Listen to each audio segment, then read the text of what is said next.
Olá, ouvintes! Sejam todos muito bem-vindos e muito bem-vindas ao podcast Conceituados.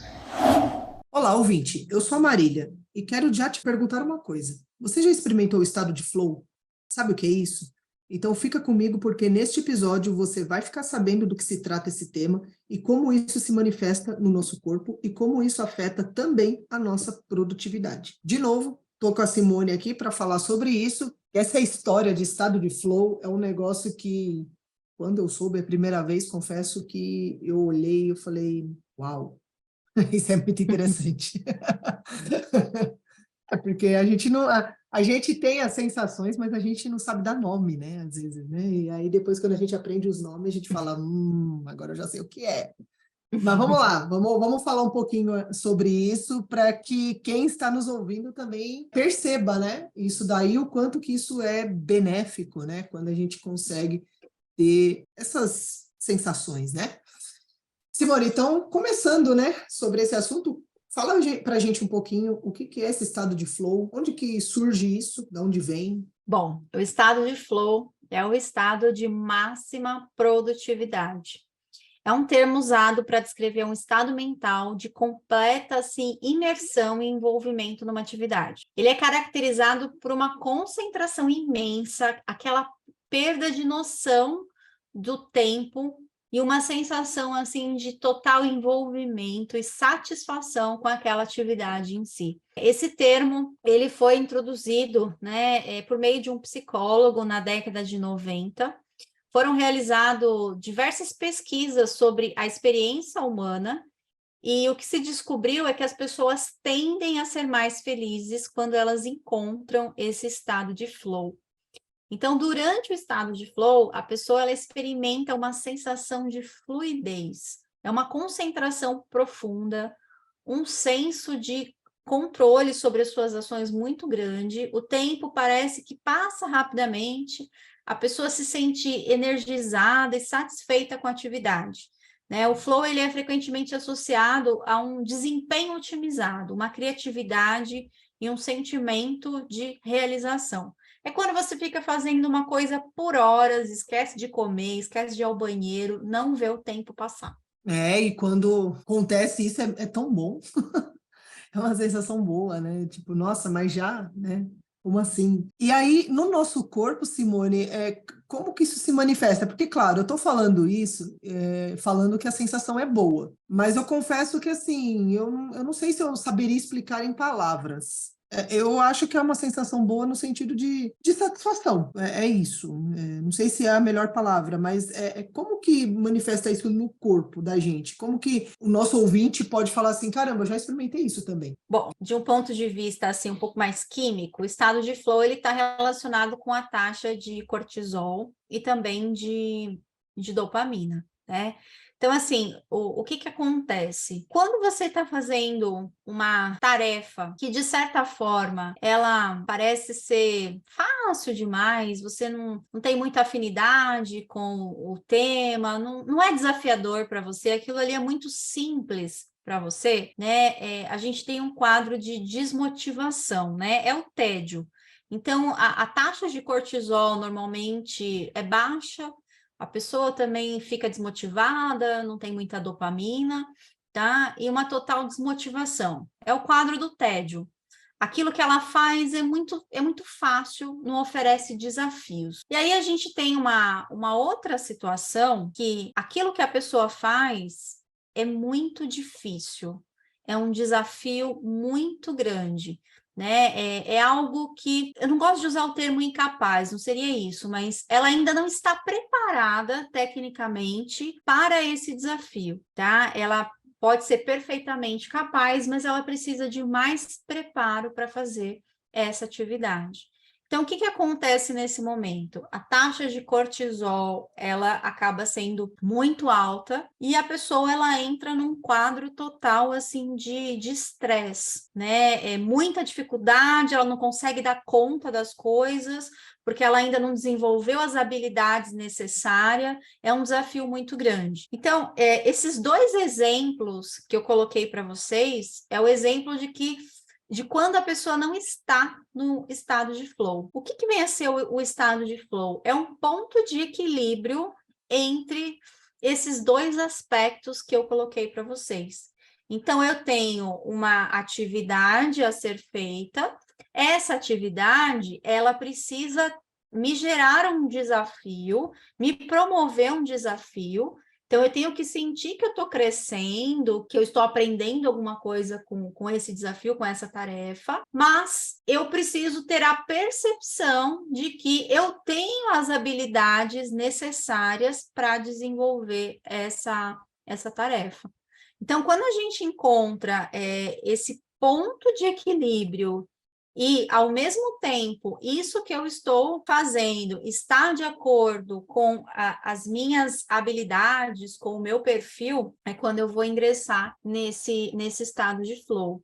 Então, não basta só estar de acordo com o meu perfil de comportamento, mas eu preciso ter as habilidades necessárias para desenvolver essa tarefa e preciso sim ter aquele senso de um pequeno desafio. Simone, e aí pensando nisso, dá para condicionar a rotina para atingir esse estado de flow? É possível fazer isso de uma forma planejada, digamos assim? É possível, sim. Primeiro, eu preciso definir metas claras, né? Então, estabelecer uma meta específica e desafiadora para essa atividade, né? A meta, ela fornece clareza e um senso de direção, né? O que eu tenho que fazer? Para onde que eu tenho que ir?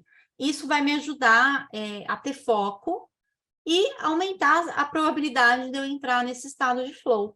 Porque se a gente for parar para pensar, sempre que eu atinjo uma meta, eu produzo dopamina, e essa dopamina produzida vai me gerar aquele senso de realização, né? Aquela sensação boa de ter concluído aquilo que eu planejei. Só que às vezes a gente conclui algumas ações, mas elas não foram estabelecidas como metas.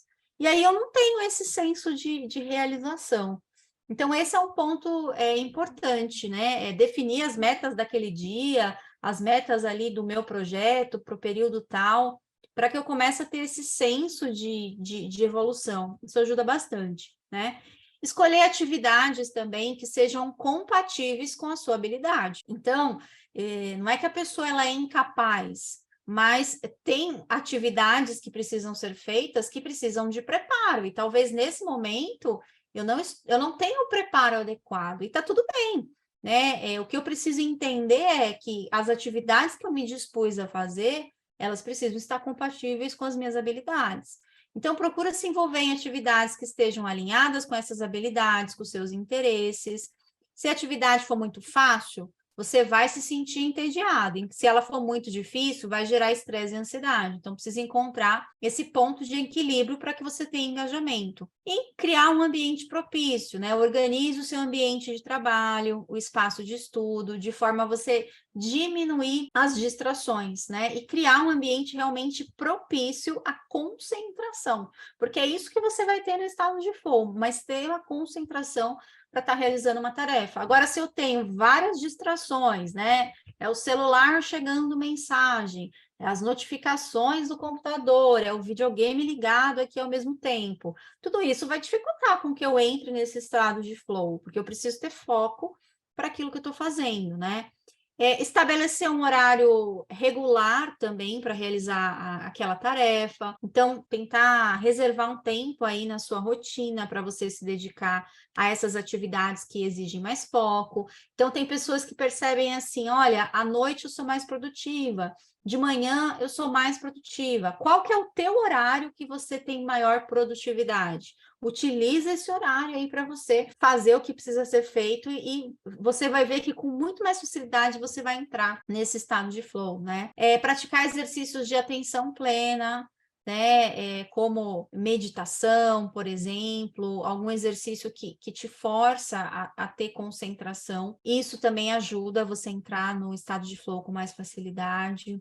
Eliminar as distrações, como eu havia comentado, isso é essencial. Desliga aí as redes sociais, o celular, cria um ambiente para você entrar no estado de flow. Acho que esse é o ponto, né? Quando a gente vê artistas, né? Os artistas acho que os mais característicos a ingressar nesse estado de flow. E às vezes ele está ali cantando uma música, pintando, você sente a pessoa assim, fluindo junto com a arte dela. E muitas vezes eles precisam desse preparo, ele cria todo um ambiente para que ele consiga chegar nesse estado, né, de alta desenvoltura, de máxima produtividade. Uma outra coisa que eu recomendo muito, eu falei para vocês das metas, né? A gente precisa estabelecer metas para ter senso de realização, só que essas metas, elas precisam ser pequenas. Então, é como se eu dividisse essas metas em pequenas tarefas, em partes menores. Então, por exemplo, eu preciso escrever o meu projeto de mestrado, né? Então, isso, teoricamente, é uma tarefa grande, mas eu posso colocar metas pequenas. Então, por exemplo, olha, em 2 dias eu vou fazer o levantamento da literatura, né? Depois eu vou escrever a introdução do meu trabalho. Então, eu vou colocando, dividindo esse trabalho grande em tarefas menores, de modo que eu consiga enxergar essa evolução. Então, isso ajuda muito a reduzir aquela sensação de você estar sobrecarregado e permite com que você se concentre de forma bastante produtiva em cada etapa. Aumente o desafio gradualmente, né? À medida que você adquire mais habilidade sobre aquela atividade, você vai aumentando esse desafio, né? É aos pouquinhos. Não vai querer sair do 0 ao 100 da noite para o dia, né? É sempre devagar, tá? Isso vai manter o interesse e o engajamento também. E praticar, né, pessoal? Pratique regularmente. Assim como qualquer atividade, a capacidade de entrar no estado de flow, ela melhora a cada prática regular. Então, reserve um tempo para você se dedicar a essas atividades de uma forma mais significativa, de modo que isso vai estimular o seu envolvimento completo. E lembre-se que cada pessoa tem diferentes abordagens de como atingir esse estado de flow. E isso depende, inclusive, até do seu perfil de comportamento. Então, experimente alguns ajustes, faça estratégias de acordo com as suas necessidades, as suas preferências individuais. Por isso que conhecer o perfil também ajuda muito. Bastante informação interessante.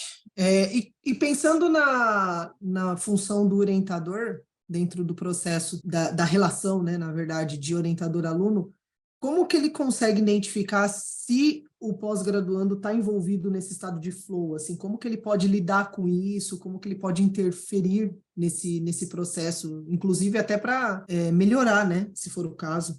Pelo estado emocional do aluno. Se o aluno ele não está engajado no trabalho, ele não está no estado de flow. Então, o que pode acontecer? Pode ser que esse trabalho tá muito simples, não gera desafio para esse aluno. Então, aí é o caso do orientador colocar novas ações, começar a pressionar um pouco mais, do ponto de vista construtivo mesmo, começar a gerar desafios para esse aluno, né? Acelerar um pouquinho mais ele, colocar coisas ali para que ele possa fazer, tá? Em contrapartida, você pode ter aquele aluno também que está completamente estressado, aquela pessoa assim que você vê que ela está ansiosa, ela está com medo, né? O estresse lá em cima, ela não consegue entregar as coisas, está num quadro bastante improdutivo. Nesse caso, o desafio está grande demais. Então, aí está na hora de sentar com essa pessoa, ver o que está acontecendo, quais são as lacunas que talvez ela precisa preencher, que está levando a essa dificuldade ali e durante a pós-graduação, mas o desafio ali está muito grande. Então, ter essa percepção, né? Se o aluno não está engajado, se ele está desmotivado ou se ele está estressado, ele não está no estado de flow. Faz muito sentido. Simone, a gente está encaminhando já para o final aqui, só mais uma perguntinha. Nem sempre todas as atividades que um pós-graduando precisa realizar vai permitir que ele, de fato, entre no estado de flow, né? Isso acho que é normal, né? E nem tudo vai levar, acho que, ao estado de flow, né? Como é possível minimizar esses impactos negativos que impedem do aluno, do indivíduo chegar a esse estado, assim, que ele não atinge? Apesar que você já falou um pouco, mas, assim, você falou da questão da rotina, tal. É mais ou menos por aí, né? Se organizar, se conhecer, ter um pouco dessa percepção ajuda bastante, né? A minimizar esses impactos, né? Sim, e eu acredito que tem um ponto que eu acho que nós já até discutimos em outros episódios, que é entender assim, a pós-graduação ela é um meio, né, para você atingir uma coisa maior. Então, às vezes, o aluno ele faz a pós-graduação porque ele quer ser um professor universitário, ou porque ele quer seguir uma carreira de pesquisador, enfim, né, ele tem um propósito maior. É isso que eu deixo claro, né? É preciso ter um propósito maior e eu faço a pós-graduação para atingir esse propósito maior. Ela é um meio, não é o fim. Então, para que eu atinja esse propósito maior, eu vou cursar uma pós-graduação e eu vou ter obstáculos durante esse processo. Eu vou ter dificuldades, eu vou ter obstáculos, né? E para que eu consiga vencer esses obstáculos, esse propósito por trás tem que ser maior, né? O ganho que eu vou ter no futuro tem que ser maior. Então, é isso que, de certa forma, vai motivar essa pessoa a continuar. Então, tudo que a gente faz vai ter momentos que eu vou fazer atividades que não são legais, né? Por mais que a gente siga uma carreira, uma profissão que você tenha paixão, que você adore a sua profissão, vai ter atividades que não são prazerosas de serem feitas. Só que aquelas que são prazerosas, elas compensam aquelas que geram dor, que são obstáculos, que geram dificuldade. Então, esse propósito é o ponto mais importante aí acima de tudo. Perfeito. Eu acho que ter consciência disso já ajuda bastante, né? Bom, então, obrigada por falar comigo, né, um pouco mais sobre isso e também trazer isso para os nossos ouvintes, né? O que é o estado de flow e como que ele é benéfico para a gente, né, em termos de produtividade. Espero que o ouvinte tenha aproveitado bastante. Se for o caso, ouvir de novo, ouvir quantas vezes for necessário para pegar os detalhes, né? Porque é um assunto bem interessante, bem legal. Simone, obrigada, viu? E a gente vai para mais um episódio ainda, hein? Eu que agradeço. Encontro vocês aí no próximo episódio. E você, ouvinte, obrigada de novo pela sua audiência. Se você se interessou por esse tema, né, o estado de flow, dá uma pesquisada, vamos tentar deixar mais algumas dicas aí junto com o episódio, né, na descrição. Segue a gente na sua plataforma preferida e fica por dentro aí de tudo que a gente está fazendo para você. Conceitue-se você também. Além do podcast, você pode encontrar informações sobre o nosso grupo de pesquisa e o conhecimento produzido no canal do YouTube, Facebook e LinkedIn Mapas Conceituais e o nosso perfil no Instagram, Conceituais Mapas. Esperamos vocês por lá.